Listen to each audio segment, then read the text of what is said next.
नमस्कार दोस्तों, स्वागत है आपका अड्डा ऑफ मोटिवेशन के एक नए वीडियो में। दोस्तों, आज के इस वीडियो में हम बात करने वाले हैं the psychology of money book के बारे में। दोस्तों, यह बुक लिखी थी मॉर्गन हाउसेल ने। दोस्तों, यह बहुत ही फेमस किताब है जिसकी ऑडियो बुक समरी आज हम देखने वाले हैं। तो चलिए दोस्तों, इस वीडियो को शुरू करते हैं। क्या पैसा कमाना सिर्फ गणित का खेल है या यह हमारी मानसिकता, धैर्य और व्यवहार का नतीजा है? मॉर्गन हाउसेल की किताब द साइकोलॉजी ऑफ मनी हमें सिखाती है कि धन का खेल सिर्फ तर्क से नहीं बल्कि हमारी सोच और भावनाओं से भी जुड़ा हुआ है। आज की इस ऑडियो बुक समरी में हम जानेंगे पैसे को समझने और सही तरीके से इस्तेमाल करने के 10 महत्वपूर्ण सबक। तो चलिए शुरुआत करते हैं। पहला, भाग्य और जोखिम, लक एंड रिस्क। कभी सोचा है कि कुछ लोग बहुत मेहनत करने के बावजूद गरीब क्यों रह जाते हैं और कुछ बिना ज़्यादा मेहनत के भी अमीर बन जाते हैं? इसका जवाब है भाग्य और जोखिम। दोस्तों, राम कहता है, मैंने तो हर नियम फॉलो किया फिर भी मेरा बिजनेस फेल हो गया। तब श्याम कहता है, लेकिन रमेश को देखो, उसने कोई फाइनेंस की पढ़ाई नहीं की फिर भी करोड़पति बन गया।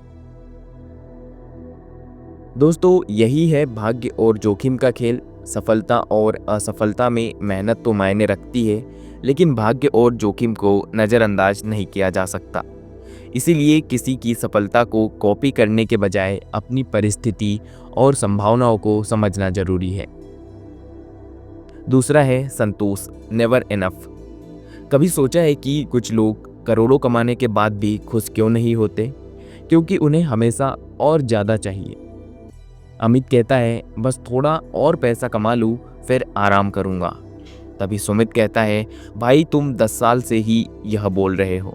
तो दोस्तों, अगर आप यह तय नहीं करेंगे कि कितना पर्याप्त है तो आप हमेशा असंतुष्ट रहेंगे। धन का असली उद्देश्य खुशी और शांति लाना होना चाहिए, न कि लालच बढ़ाना।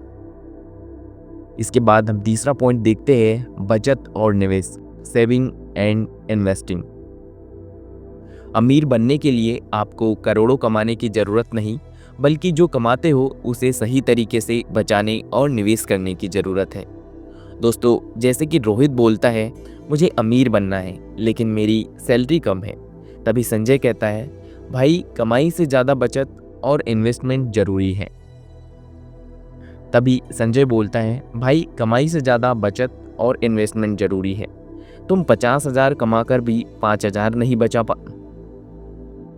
तुम 50,000 कमाकर भी 5,000 भी नहीं बचा पाते हो और मैं 30,000 कमाकर भी 10,000 बचा लेता हूँ।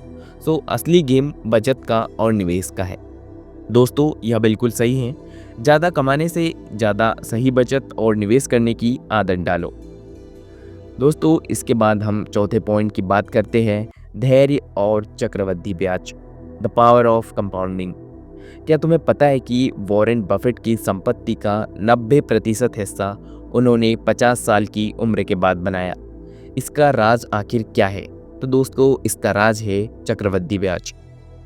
दोस्तों, इसके बाद पांचवा पॉइंट है, दिखावा धन नहीं। अमीर बनने का मतलब सिर्फ महंगी गाड़ियां और बड़े घर खरीदना नहीं है, बल्कि सही वित्तीय आज़ादी पाना है। असली धन वह है जिसे आप देख नहीं सकते, जैसे बचत, निवेश और समय पर मिलने वाली स्वतंत्रता। कई लोग दिखावे के चक्कर में अपनी वित्तीय स्थिति खराब कर लेते हैं। दोस्तों, इसके बाद हम बात करते हैं अगले पॉइंट की, जो कि है डर और लालच। जब बाजार गिरता है तो लोग डर कर अपने निवेश बेच देते हैं, जबकि उन्हें धैर्य रखना चाहिए। जब बाजार चढ़ता है तो लोग लालच में आकर अधिक निवेश करते हैं, जो बाद में नुकसान दे सकता है। इसके बाद हम बात करते हैं, बुद्धिमान निवेशक वह है जो इन भावनाओं को काबू में रखता है और एक लॉन्ग टर्म प्लान पर बना रहता है। इसके बाद हम बात करते हैं सातवें पॉइंट की, वित्तीय आज़ादी का असली मतलब। पैसा कमाने का असली मकसद यह होना चाहिए कि हम अपनी शर्तों पर जीवन जी सके। पैसे से सबसे बड़ी चीज़ खरीदी जा सकती है, वह है स्वतंत्रता। यह तय करने की आज़ादी की कब, कहाँ और कैसे काम करना है। अगर पैसा आपको शांति नहीं दे रहा है तो शायद आपकी वित्तीय रणनीति सही नहीं है। दोस्तों इसके बाद हम बात करते हैं 8वें पॉइंट की, समय के साथ रणनीति बदलना। आर्थिक स्थिति और बाजार लगातार बदलते रहते हैं, इसीलिए हमें भी अपनी रणनीति को समय समय पर अपडेट करते रहना चाहिए। एक ही रणनीति हमेशा कारगर नहीं होती, इसीलिए लचीलापन बहुत ज़रूरी है। छोटे फैसले बड़े प्रभाव डालते हैं। दोस्तों ये है हमारा पॉइंट नंबर 9।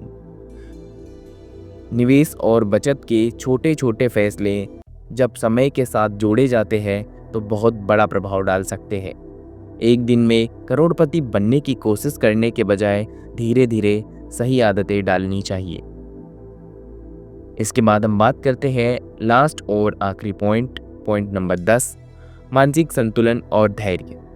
सफल निवेशक वे नहीं होते जो सबसे ज़्यादा जानते हैं, बल्कि वे होते हैं जो सबसे ज़्यादा धैर्य रखते हैं। बाजार के उतार चढ़ाव को सहजता से लेना और लॉन्ग टर्म सोच रखना ही असली कुंजी है। दोस्तों ये थे हमारे कुछ पॉइंट्स जो मैंने आपसे साझा किए। आइए हम निष्कर्ष देखते हैं। द साइकोलॉजी ऑफ मनी हमें सिखाती है कि पैसा कमाना और उसे संभालना सिर्फ गणित का खेल नहीं, बल्कि यह हमारी मानसिकता और भावनाओं पर निर्भर करता है। अमीर बनने के लिए सिर्फ ज़्यादा कमाना ज़रूरी नहीं, बल्कि सही सोच और सही आदतें अपनाना ज़रूरी है। दोस्तों जो भी पॉइंट्स हमने देखे उनकी मुख्य बातें क्या है, आइए हम इन्हें संक्षिप्त में समझने का प्रयास करते हैं। भाग्य और जोखिम को समझें, सिर्फ सफल लोगों को कॉपी ना करें। दूसरा, यह तय करें कि कितना पर्याप्त है। और तीसरा, दिखावे के बजाय बचत और निवेश पर ध्यान दें। चौथा, धैर्य और चक्रवृद्धि ब्याज को समझें। पांचवा, डर और लालच से बचें और लॉन्ग टर्म निवेश करें। छठा, पैसा कमाने का असली मकसद वित्तीय स्वतंत्रता है। दोस्तों अगर आप पैसों को सही तरीके से समझकर अपने व्यवहार को सुधारते हैं तो आप धीरे धीरे लेकिन स्थायी रूप से धनवान बन सकते हैं। दोस्तों यह थी आज की एक छोटी सी ऑडियो बुक समरी। अगर आपको यह समरी अच्छी लगी हो तो वीडियो को लाइक करें, चैनल को सब्सक्राइब करना ना भूलें ताकि आगे आने वाली ऑडियो बुक समरी आपको मिल सके। मिलते हैं हम इसी की तरह अगले वीडियो में, तब तक के लिए धन्यवाद।